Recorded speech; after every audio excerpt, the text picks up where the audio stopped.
የምንቃወማት በውስጡ ያሉ ሌቦች እንዲጸዱ፣ እምነታችን ማንም እንዲያፈርሰው አንፈልግም። ኦርቶዶክስ ባይኖር ኢትዮጵያ በድርቅ ያልቅ ነበር። ኦርቶዶክስ ስላለ ነው። ምኑ አጸዱ። ጴንጤ ድንኳን ይሰራል እንጂ ጽድ አይተክልም።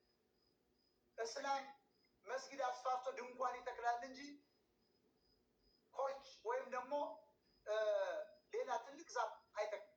ኦርቶዶክስ ግን ገና ከመገንባቱ በፊት ጽድ ነው፣ ዋርካ ነው፣ የሚሸጡ አጸዶችን ነው፣ እንጆሪ ነው፣ ቀጋ ነው የሚተክለው። እያንዳንዱ እጽ ነው የሚተክለው እዚያ የሚያድን እጽ።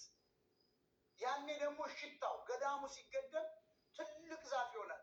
ያ ደግሞ ውሃን ያመጣል። እኔ ሙስሊሞችና እኔ ፕሮቴስታንቶች እወዳቸዋለሁ፣ ግን የእናንተ ምንም ነገር አላመጣችሁ። ሀገሩ ሁሉ በረሃን ያደረጋችሁ። ዛፍ ትከሉ።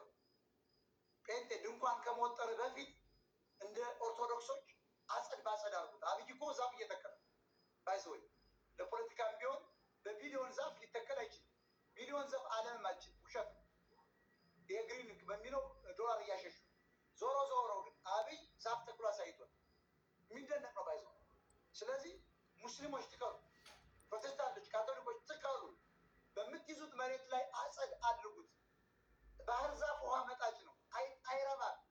አውስትራሊያ የመጣው ረግረግ ስለሆነ የነሱ ውሃ መጥቶ እኛ ጋር ግን ያለውን ውሃ ነው ያጠፋው። ባህር ዛፍ እየጠፋ አገር በቀል ዛፎች መተካት አለባቸው በሂደት በ50 ዓመት ውስጥ። ያ ካልሆነ ግን ድርቅ እንዳለ ሪፖርት ጀምሮ ያልከው ሰውዬ ተውፊቅ የምትባል ኮተት ኦርቶዶክስ ስለተሞገሰ ነው ሪፖርት የሚደረገው። የፈቀደልህ ያንተን እምነት ከኦርቶዶክስ 1600 1500 እየሆነ ነው። ሙሐመድ እኮ ጽፎታል።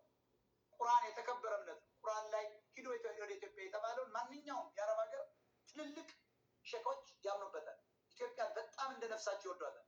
ሃይማኖታቸው የቀጠለበት የኢትዮጵያ ነገስታት ያስፋፉት እንጂ እዚህ መጥቶ ዲያቆን ስላየህ ሊቀ ዲያቆን ስለተባለ አይኔ ይቀላል።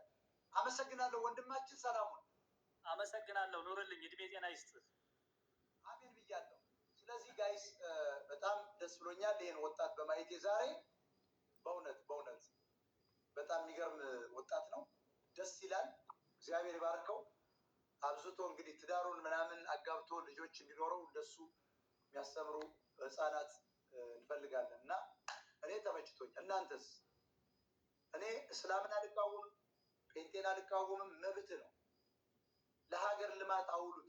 ትምህርታችሁን ወደ ሰላም፣ ትምህርታችሁን ወደ ቴክኖሎጂ፣ ትምህርታችሁን ሀገር ወደ መውደድ፣ ህዝብን ወደ ማገናኘት ስሩበት።